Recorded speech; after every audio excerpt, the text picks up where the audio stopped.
सभी को नमस्कार।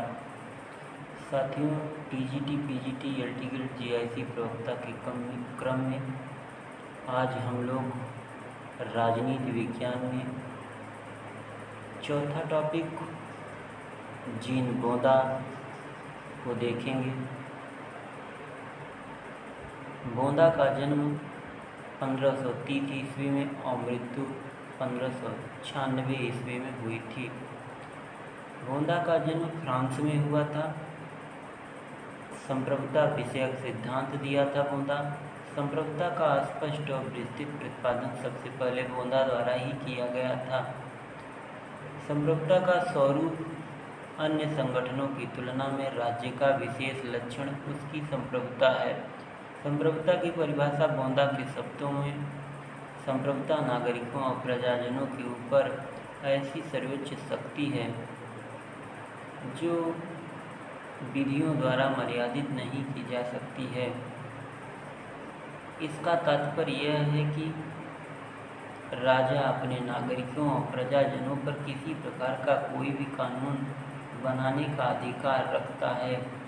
वह उसे मनमाने आदेश दे सकता है और अपने प्रदेश देश में जैसा चाहे वैसी व्यवस्था कर सकता है। इन विषयों के संबंध में उस पर किसी कानून या नियम का प्रतिबंध नहीं है। उसकी इच्छा ही सबसे बड़ा कानून है। संप्रभुता की विशेषता, संप्रभुता सर्वोच्च एवं निरपेक्ष शक्ति है। संप्रभुता वैधानिक मर्यादाओं से परे है। नोट: संप्रभुता शब्द का प्रयोग करने वाला प्रथम विद्वान बोंदा था। संप्रभुता की सीमाएं और मर्यादाएं देखेंगे हम। बोंदा संप्रभुता पर निम्न प्रकार की मर्यादाएं आरोपित करता है। पहला है प्राकृतिक या दैवी विधि। संप्रभुता की शक्ति पर प्रथम और प्रमुख प्रतिबंध दैवी या ईश्वरीय और प्राकृतिक नियमों का है। सर्वशक्तिमान होते हुए भी इनका उल्लंघन नहीं कर सकता। यदि वह ऐसा करे तो उसकी राज्य में और चोर डाकुओं के गिरोह में कोई अंतर नहीं रह जाएगा। दैवी तथा प्राकृतिक कानून से बोंदा का अभिप्राय न्याय, सत्य, ईमानदारी आदि नैतिकता के नियमों से है। दूसरा मर्यादा या प्रतिबंध देखेंगे। दूसरा है संवैधानिक कानून।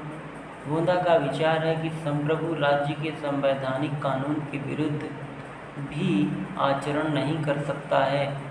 इस दृष्टि से संप्रभु राज्य के किसी भाग को हस्तांतरित नहीं कर सकता है और न ही संप्रभु के उत्तराधिकार संबंधी कानूनों को बदला जा सकता है, क्योंकि इन कानूनों को उसने नहीं बनाया है। तीसरी मर्यादा देखेंगे राष्ट्रों के कानून। राष्ट्रों के कानून से तात्पर्य संप्रभु शासकों के पारस्परिक संबंधों के नियमन से है। संप्रभु उन राज्यों के साथ अपने व्यवहार में इन नियमों का पालन करने के लिए बाध्य हैं। एक संप्रभु दूसरे संप्रभु के साथ जो संधियां और समझौते करता है और राज्यों के आपसी संबंधों का संचालन करने के लिए जो अंतर्राष्ट्रीय नियम हैं, संप्रभु के लिए उसका पालन करना आवश्यक है। चौथी मर्यादा देखेंगे नागरिकों का निजी संपत्ति का अधिकार। संप्रभु की शक्ति एक अन्य मर्यादा है नागरिकों के निजी संपत्ति का अधिकार। कुछ महत्वपूर्ण तथ्य भी दिए गए हैं, जैसे कि बोंदा द्वारा संप्रभुता पर लगाए गए मर्यादाओं को हाथ से उखाड़ फेंकता है और संप्रभु को निरपेक्ष शक्ति प्रदान करता है, जिस पर किसी प्रकार का कोई नियंत्रण नहीं होता। आगे बोंदा कहता है कि राज्य और डाकुओं के अंतर करते हुए बोंदा कहता है कि उच्चतर शक्ति केवल डाकुओं का झुंड बना सकती है, राज्य नहीं। अतः साथियों, टीजीटी, पीजीटी, एलटी ग्रेड परीक्षा के लिए यह टॉपिक बहुत ही महत्वपूर्ण है। आप सभी लोग इसको ध्यान से देखिए, पढ़िए और अध्ययन करिए। बहुत बहुत धन्यवाद साथियों।